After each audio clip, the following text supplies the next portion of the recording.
Because YouTube is more broken than ever, if you want to see more Final Fantasy VII Remake, Kingdom Hearts, and The Legend of Zelda content, I'd really appreciate it if you can hit the bell after subscribing. That way you'll never miss another video again.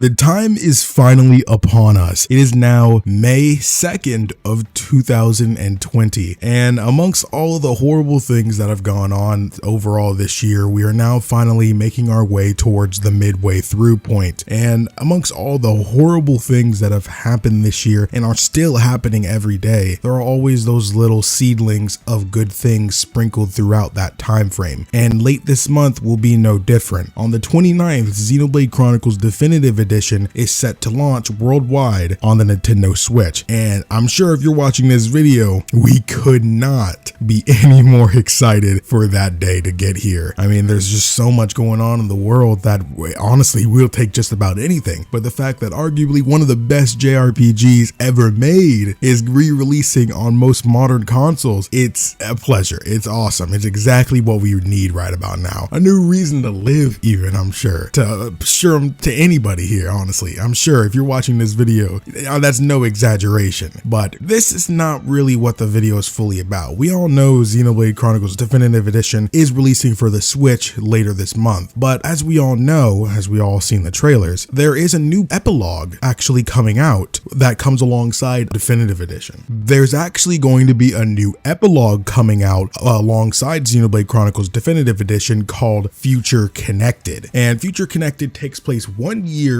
after the final battle in the regular base game of Xenoblade Chronicles. And now I kind of wanted to make this video now. I'm glad I didn't do it before, primarily just because there was so little we really knew. However, if you guys check out on screen now, you see Nintendo Everything has actually made an article about everything we need to know, or everything we know about Future Connected, especially after that 6.5 minute long trailer we got. There was a little bit more information we were able to see sprinkled in there. So this article came in at a great time. Shout out to NintendoEverything.com. They're great with this stuff. They're really quick with it too. So I really do appreciate it, as their website is also really making this video a lot easier. So I did kind of want to just go over with everybody everything we know about Future Connected so far. First things first is what I've already said. Future Connected takes place 1 year after the final battle.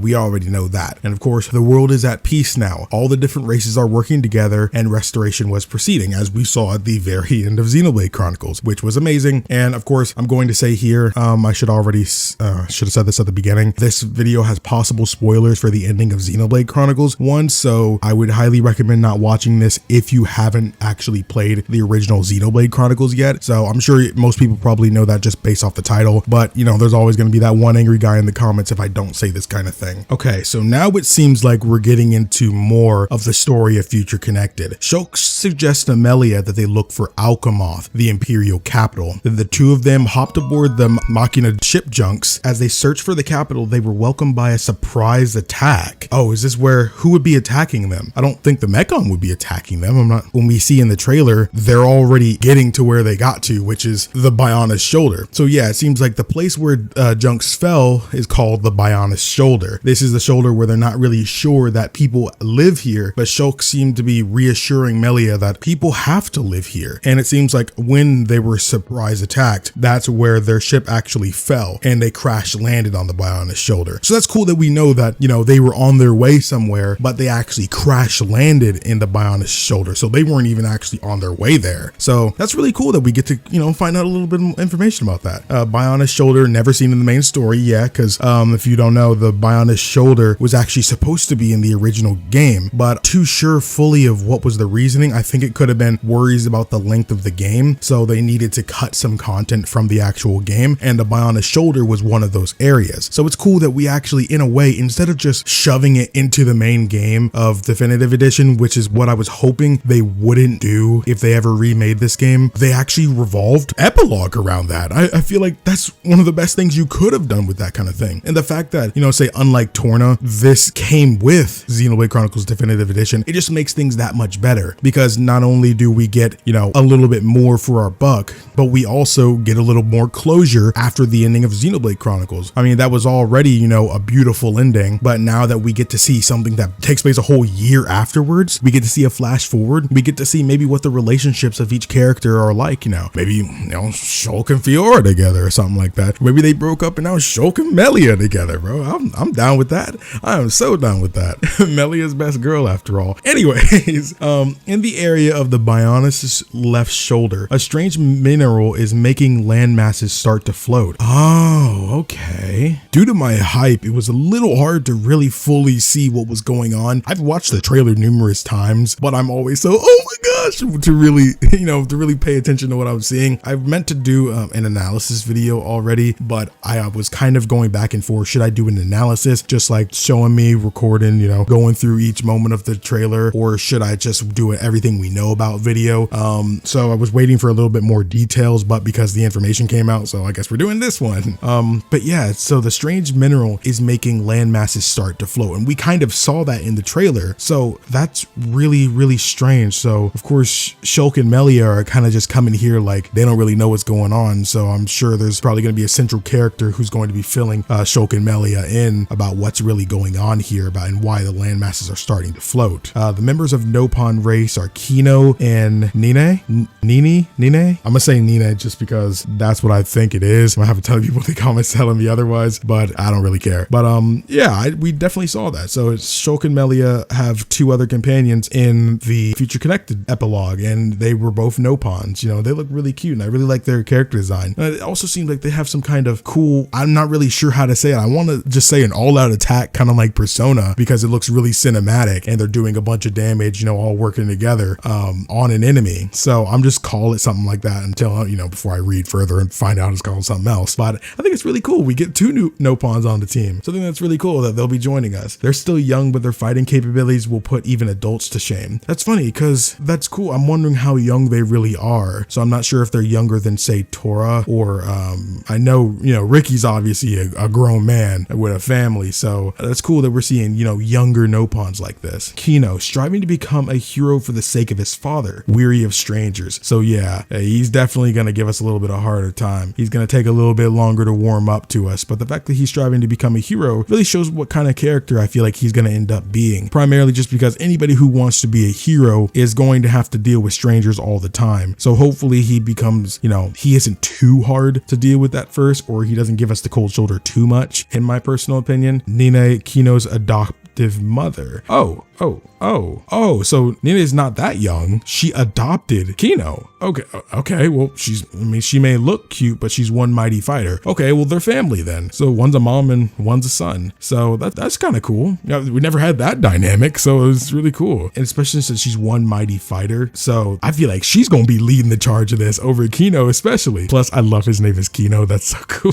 Just like in the main game, many different formidable foes will be waiting for Shulk and friends.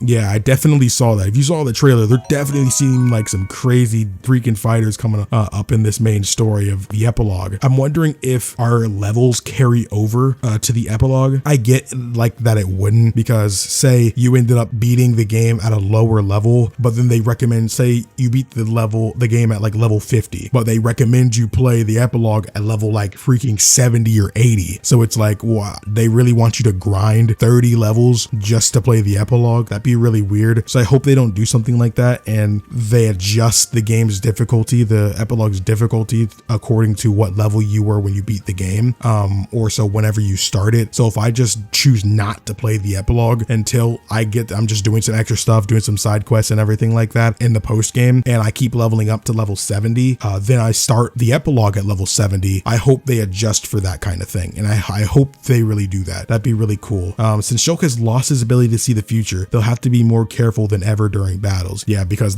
mainly through Xenoblade Chronicles, you're able to, stop certain events during battle from happening because you can see, say, a party member dying here or you dying here. So you can know to cast shield or something like that in order to prevent it from happening. The new enemy is the Fog Beast. That's really cool. The Fog Beast. I'm not really sure what I can really expect from that. I mean, they look freaking terrifying based off the trailer, if that's who indeed we were just seeing. But honestly, I'm not too sure what else to make of it other than that. I mean, it makes me think of Persona 4 Golden, if that's anything. That's like my favorite video game, so I like the homage there. The new monsters shrouded in dark mist are called Fog Beasts. Okay, well, it basically just told us that. They're not just powerful opponents. Their emitted waves pull other enemies towards them, and they'll cause them to attack Shulk in the party. Aw, crap. So it's like those type of enemies that when you're attacking and they get lower in health, they'll just scream and like contact other people to come by. Like that happens in Xenoblade 1 and 2, but it really happened in Xenoblade Chronicles X. It really happened in that game, and that was really freaking annoying. So we're definitely gonna have to stay on our toes here. So I don't know why I'm getting a strange feeling after reading this that the epilogue is going to be pretty freaking hard. So scattered throughout the Bionis shoulder are a team of registered surveyors, the Nopon Rangers. Oh, the Nopongers. Ooh, that's cool. Wonder, will they just do surveys? Like, I guess will they just survey the land? So I guess okay, they should be fighting alongside us, bro. Get a whole team. Who says we only need a certain amount of people in our team, bro? Bro, get the whole. Oh, they must be the people, the Nopongers. That big attack, that's like an all-out attack. So those Nopongers must be all those freaking Nopon that we saw during it. Yeah, and they were in the uniforms and stuff saluting. So yeah, those must be the Nopongers. Okay, that's cool. By befriending them and fulfilling their requests, they'll assist you with their own signature skills, aid Shulk and company, or use a powerful attack. Okay, so I don't see that there was a name for it or anything like that. So yeah, okay, that ends up being everything on there. That's really cool. So now I feel like we really know more about Future Connected, and I feel like based off those trailers, I only knew some of those things. I knew we were gonna have 2 Nopon companions. I knew we were gonna be with Melia, and I knew there were some weird new beasts that we've never really seen before in there, but that was basically it. So I think it's cool. It's cool, especially that introduction about how they end up getting to the Bionis shoulder. I just assumed that they were out, exploring the world, because there's still, Shulk as a researcher and everything. I feel like he would just be one of those people who would still love to explore this world. There's still tons of things he doesn't know about the world, and he would still love to go ahead and just actually see a lot of these things. So I don't know. I just feel like that's the kind of person Shulk would be. I really like this. I'm glad we read through this. And I hope you guys learned something new that, you didn't know before either. So we have a lot to expect coming up here in Future Connected. I'm really excited for it. Thank you guys so much for watching. If you guys enjoyed, definitely hit that like button for me and subscribe if you haven't already, to become a loyal knight. And we would really, really appreciate it. We're closing in on 8K here. We're really closing in on it. So I really do appreciate all the love and support you guys have shown me, especially over the last couple of weeks. I love being back in the flow of making videos again. I feel like I've fallen in love with making videos again, especially because this is something I want to do for a living and just constantly always make content for you guys. So this is really, I feel we're back on our way to making that dream come true again. So thank you guys for all the love and support and sharing the videos out. Sharing the videos out means so much. You guys have no freaking idea. So I really do appreciate all you guys have done and everything you guys continue to do, especially all of you guys who have that bell hit. That really does make the difference, because there's a lot of people who don't see the videos because they don't have the bell hit, because sub boxes are broken on YouTube majority of the time. So I just have the bell hit for a lot of my YouTubers that I watch, primarily just because if I want to watch their content, I'm gonna want to know when they upload, because I'm not gonna depend on hopefully seeing it in my sub box. So that's just me personally, and those of you guys who do it for me, especially since we can see that kind of thing now, it really means the world to me. Thank you very much. I'm hyped for Xenoblade. I don't know about you guys, I'm hyped for Xenoblade. So hopefully we'll get to see a bit more, maybe another trailer or even 2 before the game actually ends up coming out. But thank you guys so much for watching. My name is KingdomAce, and remember, my loyal knights, to always fly skyward.